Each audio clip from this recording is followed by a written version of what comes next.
जय श्री महाकाल। बड़ी एक रमणीय भगवान आशुतोष महादेव की एक कथा है। काशी में एक बड़े ही सज्जन विद्वान ब्राह्मण रहते थे। भगवान की उन पर बड़ी कृपा थी, लेकिन एक दुख था, एक कष्ट था कि उनको संतान नहीं थी।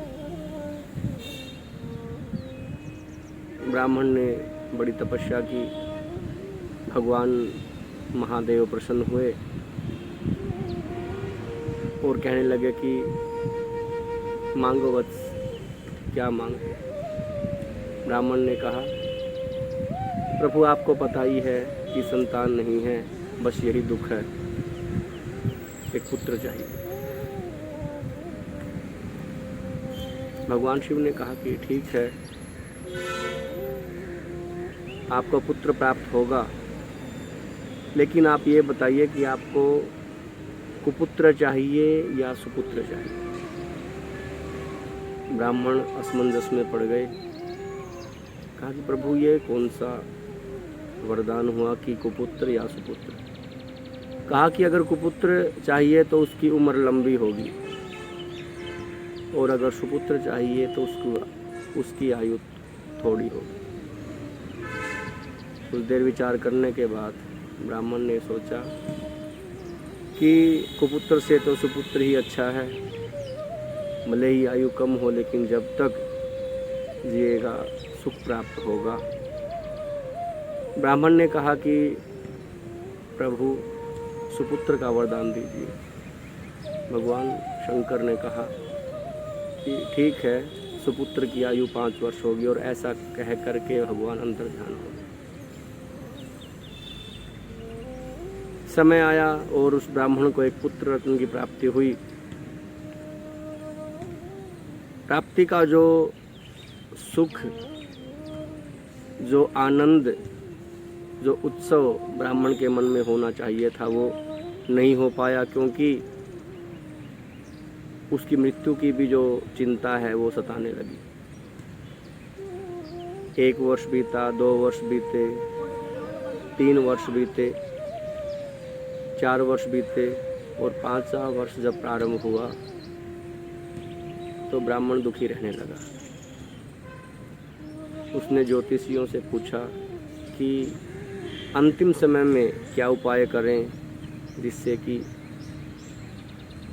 इसकी जो आयु है वो बढ़ सके।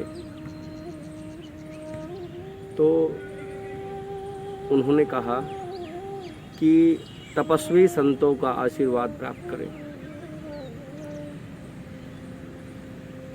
अब ये तपस्वी संत मिलेंगे कहाँ? किसी ने कहा कि संत कोई भी हो, उनका आशीर्वाद प्राप्त करना है। तपस्वी हो या तपस्वी ना हो, उनको प्रणाम करो, आशीर्वाद, और उनकी कृपा अवश्य ही होगी।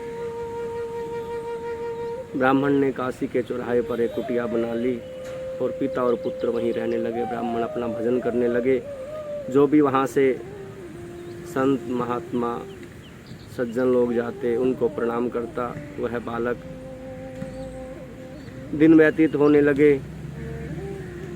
आयु के सिर्फ 3 दिन शेष रह गए। तो अचानक सप्तऋषि वहाँ आए। बालक ने उनको प्रणाम किया।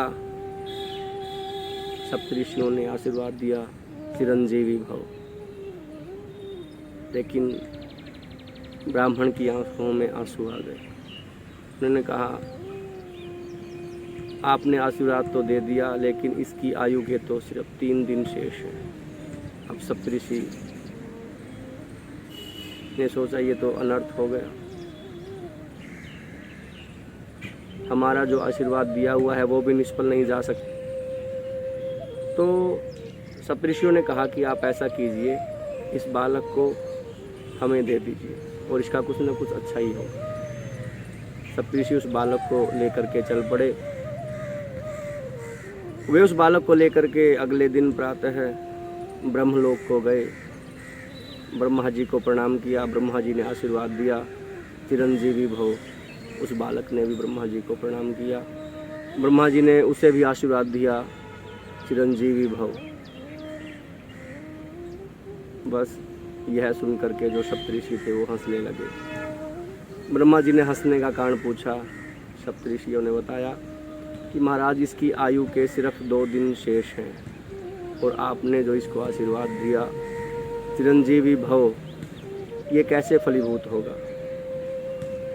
सप्तऋषियों ने उनको सारी जो बात है वो बताई कि भगवान शिव ने इनके पिता को वरदान दिया था कि आपको जो पुत्र होगा, सुपुत्र जो होगा, वो 5 वर्ष जिएगा।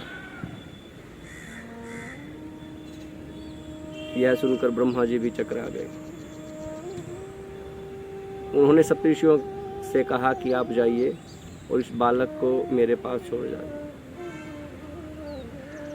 अगले दिन ब्रह्मा जी उस बालक को लेकर के भगवान शिव के पास गए। ब्रह्मा जी ने भगवान शिव को प्रणाम किया। भगवान शिव ने आशीर्वाद दिया, चिरंजीवी भव। उस बालक ने भी भगवान शिव को प्रणाम किया। भगवान शिव ने उनको भी आशीर्वाद दिया, चिरंजीवी भव।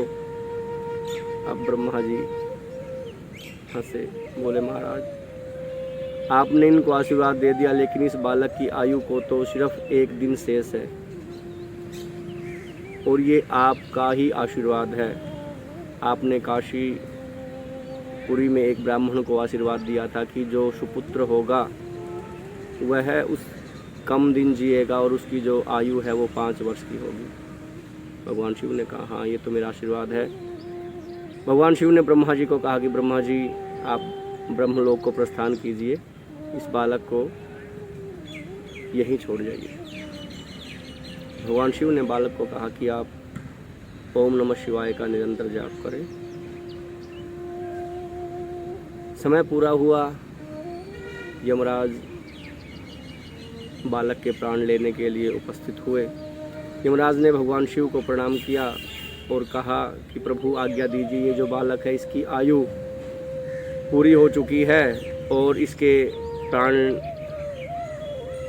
मुझे लेने हैं, अर्थात इसका समय आ गया है। तो आप आज्ञा दें कि मैं इस बालक के जीव को अपने साथ लेकर गमन कर सकूं। भगवान शिव ने कहा कि इसको आशीर्वाद जो वरदान दिया था वो आपने दिया था या मैंने दिया था। यमराज चकरा गए। कहा कि प्रभु, आप तो विधि के विधाता हैं, संहार करने वाले हैं। वरदान आपने ही दिया था कि इस बालक की जो आयु है वो 5 वर्ष होगी, तो इसके 5 वर्ष पूर्ण हो चुके हैं। भगवान शिव ने कहा कि कौन से 5 वर्ष। यमराज ने कहा कि जो मृत्यु लोक के जो 5 वर्ष हैं वही इनकी आयु है। भगवान शिव ने कहा कि ये मैंने कब कहा था? मैंने कहा था कि जो मेरी आयु है उसके 5 वर्ष तक ये बालक जिएगा। अब मेरी आयु का कैलकुलेशन करो। जब चारों युग, सतयुग, द्वापर, त्रेता और कलयुग बीत जाते हैं, तब ब्रह्मा जी का 1 दिन होता है। और जब ब्रह्मा जी के हजारों दिन बीत जाते हैं, तब मेरा 1 दिन होता है। अब उनके मास बनाइए, वर्ष बनाइए और फिर इसकी आयु का निर्णय कीजिए कि इसकी आयु कितनी होगी। अब यमराज जी ने भगवान शिव को प्रणाम किया और कहा, प्रभु आपकी जो आज्ञा है वो सिरोधार्य है। ऐसा कह करके यमराज वहाँ से चले गए और उस बालक ने भगवान शिव को प्रणाम किया।